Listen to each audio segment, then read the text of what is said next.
اس میں سب سے پہلے تو میں جو ایک کریکولم دیکھیں، یہ پاکستان میں کیوں نہیں کیا گیا؟ دیکھیں، جب انگریز کا جو ہم نے نظام انہیرٹ کیا وہ کیا تھا؟ وہ تھوڑے سے لوگوں کو انگلش میڈیم ایجوکیشن تھی، جس طرح ہم ایچسن کالج میں جاتے تھے اور پھر لارنس کالج، اور تھوڑے سے انگلش میڈیم کے اسکول تھے. لیکن یہ انگریز نے بنائے کیوں تھے؟ اگر آپ لارڈ میکالے کی وہ اسٹیٹمنٹ، میرے خیال میں آج سے 150 سال پہلے جو اس نے کہا تھا، جس نے یہ تعلیم کا نظام لے کے آیا تھا، وہ کہتا تھا کہ ہم ایک کلاس بنانا چاہتے ہیں ہندوستان میں، ایک وہ کلاس جو اس کا رنگ تو ہو تو ہندوستانی، لیکن وہ ہماری طرح سوچے، اس کے سارے ایٹیٹیوڈ ہمارے ہوں، اور اس کے ذریعے ہم اتنے بڑے صغیر کے اوپر حکومت کریں. تو وہ جن کو براؤن صاحب کہتے ہیں، وہ بنائے انہوں نے ایک خاص تعلیمی نظام سے. ہم جب ایچسن کالج سے نکلے تو جب میں انگلینڈ گیا ایچسن کالج کے بعد، تو مجھے ایسے لگا کہ مجھے ایک انگلش پبلک اسکول بوائے بنایا گیا ہے، پاکستانی نہیں بنایا گیا. میرے اپنے کلچر سے بھی دور کیا گیا اس تعلیم کے نظام نے، میرے دین سے بھی دور کیا گیا. اور یہ صرف یہاں ہی نہیں تھا، جدھر جدھر انگریز نے حکومت کی، سنگاپور کے اندر انہوں نے چائنیز بھی میڈیم اور انگلش میڈیم کر دیا. جدھر بھی وہ گئے انہوں نے ایک انگلش میڈیم چھوٹی سی کلاس کے لیے، باقی دوسروں کے لیے، عوام کے لیے. اب اصولاً تو جب ہم آزاد ہوئے تھے تو ہمیں سب سے پہلے اپنا تعلیم کا نظام ٹھیک کرنا چاہیے تھا. ہمیں ایک سنتھسائز، ایک ہی سلیبس لانا چاہیے تھا، ایک ہی کریکولم، تاکہ ایک قوم بنتی. اس کے بجائے تین طرف نکل گئے. ایک طرف دینی مدرسے چلے گئے، ایک طرف اردو میڈیم، اور چھوٹی سی کلاس کے لیے انگلش میڈیم. اور انگلش میڈیم بھی اس طرح تعلیم ایوالو ہوئی کہ وہ تعلیم کے اوپر کم زور تھا، دیسی ولایتی بنانے کا زیادہ زور تھا. طور طریقے سارے وہ لے لیے، ایٹیٹیوڈز وہ لے لی، ذہنی غلامی لے لی دوسرے کلچر کی. اور جو ایک جو ملک یا ایک انسان جو چیز بکتی ہے دنیا میں، وہ ہوتی ہے اوریجنل تھاٹ. جب آپ کسی اور کلچر کی ذہنی غلام بن جاتے ہیں تو آپ اچھے غلام بن سکتے ہیں، آپ بڑا کام نہیں کر سکتے. غلام صرف اچھا غلام بن سکتا ہے. جو ہونا چاہیے تھا ہمیں، کہ ہمیں جو بھی تعلیم میں اگر آگے نکل گیا، ہمارے سے مغرب کہاں سے پہنچ گیا تعلیم میں، تو ہمیں ایک اسٹوڈنٹ پروفیسر کی ریلیشن شپ رکھنی چاہیے تھی. ہمارا تعلق ہونا چاہیے تھا ایک اسٹوڈنٹ اور پروفیسر کا، کیونکہ اسٹوڈنٹ پروفیسر سے آگے نکل جاتا ہے، غلام ہی رہتا ہے، اچھا غلام بن جاتا ہے. اور یہ جو ذہنی غلامی تھی، یہ ہمیں اس انگلش میڈیم ایجوکیشن نے لے کے آیا. اور آج بھی لوگ کہتے ہیں جی، جب یہ آپ کہتے ہیں نا ایک کریکولم، تو وہ کہتے ہیں جی دیکھیں یہ تو پیچھے لے کے جا رہے ہیں. کیا چائنا کے اندر کتنے کریکولم ہیں؟ کوئی ملک جاپان میں کتنے ہیں؟ فرانس میں کتنے ہیں؟ جو بھی ملک آج اوپر جا رہے ہیں وہ ایک نیشن بناتے ہیں، ایک کریکولم. اور یہ کیوں نہیں ہوا؟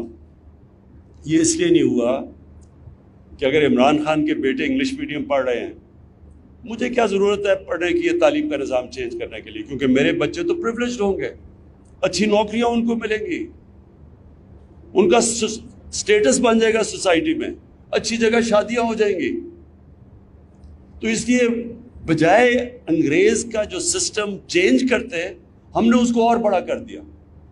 تھوڑے سے انگلش میڈیم اسکول تھے، اور زیادہ بڑے بن گئے. سب سے آسان آج اگر آپ نے پیسہ بنانا ہے، ایک انگلش میڈیم کا کوئی نام رکھ دے، آکسفورڈ، کیمبرج وغیرہ، اس کا اسکول کر کے اچھا ایک انگلش میڈیم اسکول بنا دے، آرام سے آپ پیسے بنا سکتے ہیں.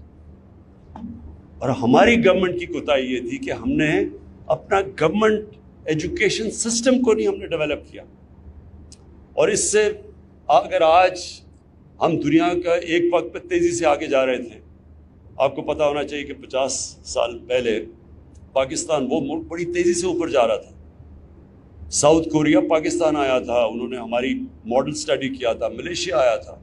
ہم دنیا کے اندر اگر ہمارا پریزیڈنٹ باہر گیا امریکہ، تو اگر امریکن پریزیڈنٹ اس کو ایئرپورٹ پہ لینے آیا تو کوئی حیثیت ہوگی نا ملک کی.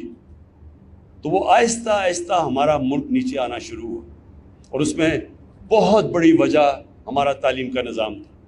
ہم نے صرف ایلیٹسٹ سسٹم بنا دیا، تھوڑے سے ایلیٹ کے لیے اچھی تعلیم، اور باقیوں کو جو باقیوں کا سسٹم تھا. یہ بھی میں آپ کو بتا دوں، گورنمنٹ سکولز میں جب ہم بڑے ہو رہے تھے تو بہترین پاکستان کا انٹلیکچوئل گورنمنٹ سکول سے نکلتا تھا. گورنمنٹ سکول میں اسٹینڈرڈ اس سے بہت بہتر ہوتی تھی. آہستہ آہستہ گورنمنٹ سکول نیچے جانے شروع ہو گئے. گورنمنٹ سکول کے اچھے ٹیچرز نے پرائیویٹ سکول کھولے یا پرائیویٹ سکولوں میں چلے گئے، تو گورنمنٹ سکول سسٹم نیچے چلا گیا، اور جو چھوٹا سا پرائیویٹ سکول سسٹم تھا وہ آگے تو گیا، لیکن انہوں نے ہمیں ایک دوسرے کلچر کا غلام بنا دیا. تو یہ جو آپ شفقت محمود اور آپ فیڈرل منسٹر اور آپ نے جو خاص طور پہ کیا مراد، یہ بہت بڑا ایک چینج ہے. یہ ایک وقت آئے گا کہ لوگ ریئلائز کریں گے یہ ایک ٹرننگ پوائنٹ ہے، اور یہ ایک دم میں ٹھیک نہیں ہوگا. یہ مشکل ہے، یہ آسان نہیں ہے. یہ بھی ذہن میں ڈال لینا کہ آسان نہیں ہے. کہیں گے جی ٹیچرز نہیں ملتے انگریزی کے، کیونکہ سر بجائے یہ کہ تھوڑے سے لوگوں کو انگریزی پڑھائیں، سب کو انگریزی پڑھائیں، تو ساروں کو پڑھائیں. کیونکہ اگر انگریزی سے ہائر ایجوکیشن میں آپ نے سیکھنا ہے تو سب انگریزی پڑھیں، لیکن انگریزی ایک اسٹیٹس سمبل نہ بنے. فنکشنز ہوتی ہیں، سارے پاکستانی بیٹھے ہوتے ہیں، فنکشن انگریزی میں ہو رہی ہوتی ہے، کوئی انگریز نہیں ہوتا. میں بھی جب پرائم منسٹر بنا، فنکشن میں دیکھ رہا ہوں انگریزی میں شروع ہو گئی. میں ان سے پوچھا انگریزی میں کیوں بولی جا رہی ہے؟ وہ جی وہ 2 ایمبیسڈر بیٹھے ہوئے ہیں، 2 ایمبیسڈر کے لیے ساری فنکشن انگریزی میں ہو گئی، اور ٹی وی پہ جا رہی ہے، ٹی وی پہ ہمارے عام لوگ دیکھ رہے ہیں. کتنی بڑی توہین ہے ہمارے لوگوں کی جن کو انگریزی آتی نہیں ہے. آپ ایک دوسری زبان میں فنکشن کر رہے ہیں، 80% لوگوں کو انگریزی نہیں آتی، تو ان کو کیا آپ کیا کہہ رہے ہیں؟ کیا آپ کوئی نچلی قوم ہے؟ آپ اپنے لوگوں کے اندر احساس کمتری ڈال رہے ہیں انگریزی میں فنکشن کر کے. کبھی سنا ہے کہ چائنیز بیٹھے ہوں تو وہ 1-2 ایمبیسڈر ہوں تو وہ جا کے انگریزی بولیں؟ کبھی سنا ہے؟ کبھی انگلینڈ میں سنا ہے کہ انگلینڈ میں پارلیمنٹ ہو رہی ہے اور وہ فرینچ میں بولنا شروع ہو جائے؟ یہ کہیں نہیں ہوتا. یہ ہماری پارلیمنٹ کے اندر انگریزی میں تقریر شروع ہو جاتی ہے، سینٹ میں انگریزی میں تقریر. اس لیے نہیں کہ وہ کیونکہ وہ ان کو اردو نہیں آتی، وہ امپریس کرتے ہیں کہ میں پڑھا لکھا ہوں. میں نے عام دیکھا ہوا کئی دفعہ لوگ کھڑے ہوتے ہیں، کسی کو غصہ چڑھ گیا، وہ انگریزی میں بولنا شروع ہو جاتا ہے امپریس کرنے کے لیے لوگوں کو. یہ اسٹیٹس سمبل انگریزی نہیں ہونا چاہیے، صرف ایک ہائر ایجوکیشن کے لیے زبان ہونی چاہیے.